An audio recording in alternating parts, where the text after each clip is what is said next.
malam, Prof. Mbak. Mas Blum, malam Gede. Lama ya kita ya? Silakan. Waduh ketemu lagi, 28 tahun. JTV yang pertemukan kita ini. Sudah berapa tahun? 28. 28 tahun baru Kita ketemu tunda lagi. dulu reuninya nanti ya. Reuni Kita nih ya. undang juga karena ada saksi yang hadir juga di sini. Ada Mbak Durotul Hasinah dan ada Mas Muhammad Nizar Zulmi. Monggo Mbak Durotul dan Mas Mas Nizar. Nizam.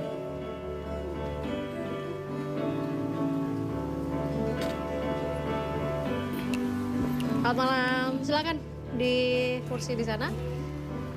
Di sini juga hadir satu orang saksi lagi. Mungkin nanti bisa ikut berbicara juga ya. Malam hari ini ada Mas Edwin Zuhri Akhirul Azal. Malam Mas, terima kasih sudah hadir.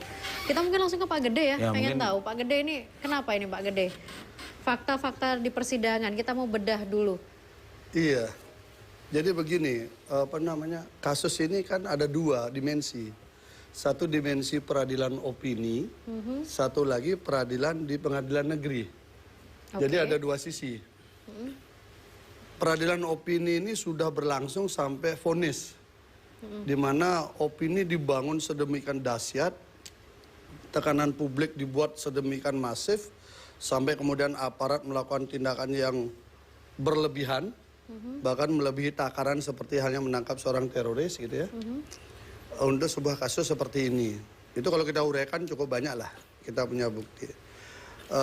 Namun ketika dia bergeser dari peradilan opini yang di publik, dunia medsos, media mainstream, bahkan semua TV siaran langsung itu, ketika dia masuk ke pengadilan, itu kok jauh dari cerita drama itu. Apa fakta-fakta yang menurut Pak Gede ternyata tidak sesuai dengan apa yang sudah disampaikan ketika awal dulu? Yang paling menjolok begini, itu kan terdakwa ini kan dibangunkan pencitraannya itu sebagai predator santriwati di bawah umur. Korbannya belasan puluhan, itulah. Itu berita dibuat masif sehingga masyarakat marah.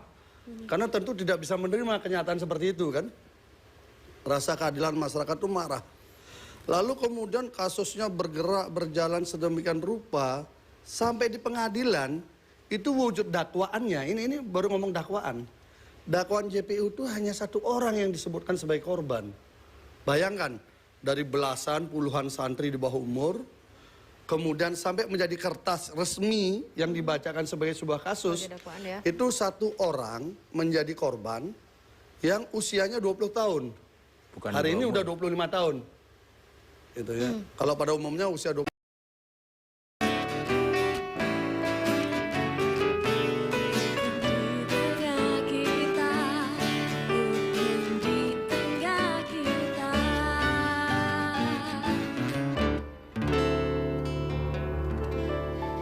Pak Gede melanjutkan lagi. Saya persingkat aja. Jadi peristiwa itu ada dua. Di peristiwa pertama itu kejadian tanggal 8 Mei 2017. Lalu peristiwa itu awal mula kronologis menghasilkan 3 waktu, tempus deliktinya 3. Jadi ada sebagian bercerita bahwa dia berangkat naik mobil APP merah jam 10 malam. Ini satu. Yang kedua, dia naik mobil bareng-bareng dengan mereka juga, tapi bilangnya selesai maghrib tanggal 7.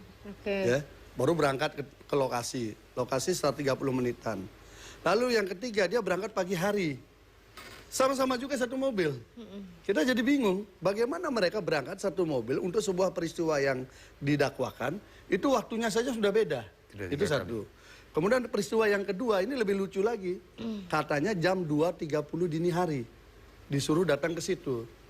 Dia mencatut nama orang bahwa dia di WA diancam, dikasih melihat kepada si saksi A gitu ya. Saksi A ini dihadirkan di persidangan, dia bilang nggak tahu menahu. Namanya dicatut. Dikatakan dia melihat WA itu, padahal dia nggak pernah.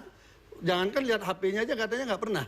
Nah, yang kedua ada lagi yang dicatut, katanya dia naik sepeda motor, diantarkan sama ini. Ini pun bilang saya nggak pernah jam segitu, ngapain saya nganter dia. Namanya dicatut. Yang ketiga ada lagi orang yang katanya menyambut dia datang di TKP. Namanya dicatut juga. Tiga-tiganya kita hadirkan di sidang. Ini kan rekayasa tukang catut jadinya. Nama orang dicatut semua. Nama-nama yang masuk dalam dakwaan itu dihadirkan oleh Pak Gede untuk memberikan kesaksian. Nah ini yang aneh.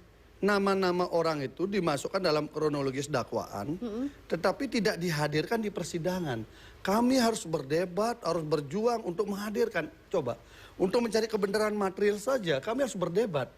Akhirnya dari 40 saksi, JPU 16 saksi di stop. Kami minta tambah lagi 6 sajalah, untuk biar lebih terang nih kasus.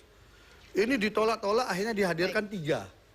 Yang lainnya kami yang menghadirkan, coba. Kami harus menghadirkan, ada di yang BAP. menghadirkan berarti justru dari kuasa hukum terdakwa ya? Iya, padahal ada di BAP loh. Berarti di BAP tidak pernah ditanyakan lagi berarti ya Nah, itu sama... dia. Iya, makanya. Termasuk saksi yang hadir pada malam hari ini juga ini adalah Iya, saksi yang iya, iya. namanya ada Ini di dalam ikut. dakwaan. Betul ya, Mbak Iya. Durotul?